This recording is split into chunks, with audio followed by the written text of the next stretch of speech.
Hey, how's it going? So, we're gonna be doing a video lesson this week because I am out. I'm gonna be out of state.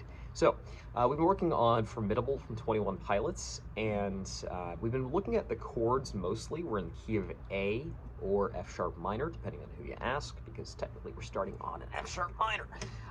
So we'd be doing this.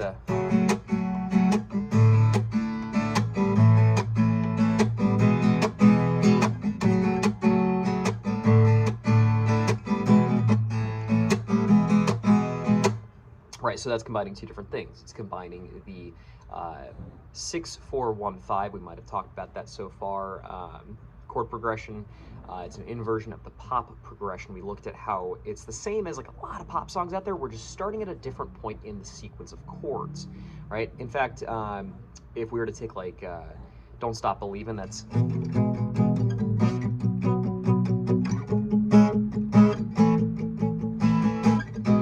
right. So in the key of E, we have the first degree, because we have E, F sharp, G sharp, A, B, C sharp, D sharp, E. We'd have the first, we'd have the fifth, because B was number 5 in that series. C sharp, which is the minor 6th. It's the 6th note in the series, and it's a minor chord, minor 6. Then A, which was the 4th note in the series. It's a major chord, so 1, 5, 6, 4. Well, if we start on that 6, 4, 1, 5, we get that.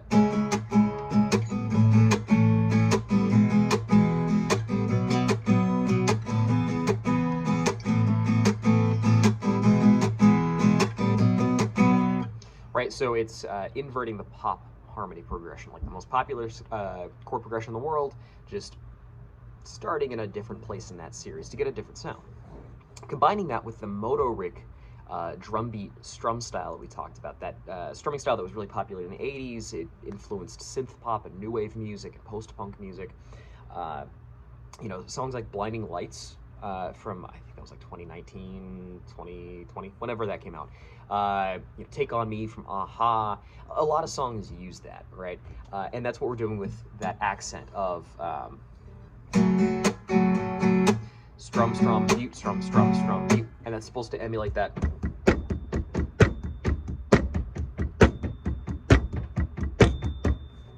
Right, so the mute is mimicking the snare attack. We looked at how, you know, the different parts of the song go with the different chords. I think there was a really interesting bridge section with like a C major or something thrown in there. That was cool. Now we're going to look at the melody that happens over the pre-verse section, okay? It sounds something like this.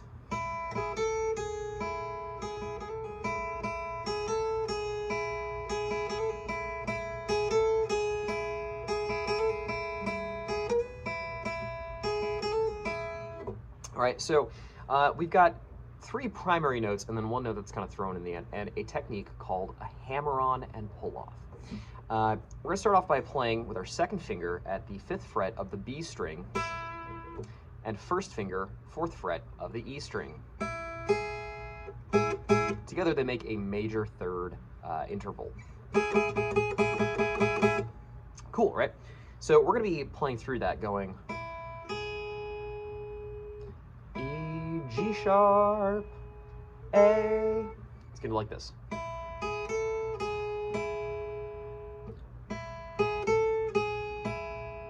And you can do this all as downstrokes. It's slow enough where it's not really a big issue. I would probably do is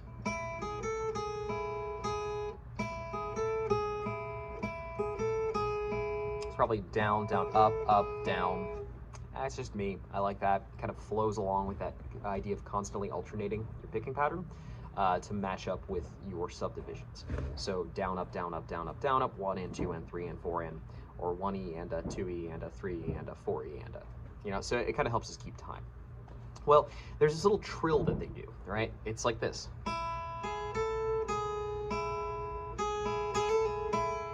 Da da da da da da. Well, what is that? Well, what's happening is we're playing 5th fret of the E string. It's an E. Sorry, of the B string. It's an E. G sharp at the 4th fret, and then what they're doing is they're strumming that G sharp again and doing this. So you strum it, slam that 3rd finger down at the 5th fret as hard as you can. It's called a hammer-on. You're hammering the note on, right? And what's happening is it's hitting it so hard that the string's forced into vibrating, right? And so we get that note without the hard, plucky attack of the pick. We just get the note. It's kind of cool. It's part of a technique, a dynamic and textural style called legato, which is an old Italian word, essentially means smoothly, right? So there's three primary textural dynamics that we use. We have legato, we have staccato, and marcato. Legato, smoothly; staccato, short and detached; marcato, big and pronounced. My old band teacher used to say staccato, marcato, legato is dit, dot, doot. Dit, dot, doot. Dit, short; dot, takes a little more presence; doot, nice and smooth. Do, do, do, do, do, do, do. Right? So there's not as much of a big forced transient with it. Now here's the trouble, is that your hammer-ons and the opposite pull-offs, which is where you have a finger held down, and then you pull off of the string, kind of sideways. So it's not just lifting off, it's almost strumming with your left hand. The trouble is getting them to be the same volume. That is like one of the biggest issues when it comes to this particular technique.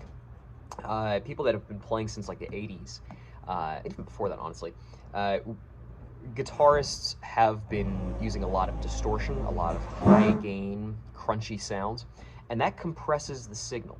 Makes it, even the quiet stuff, makes it loud, right? And so a lot of people have been getting away with really sloppy technique, myself included, to be honest.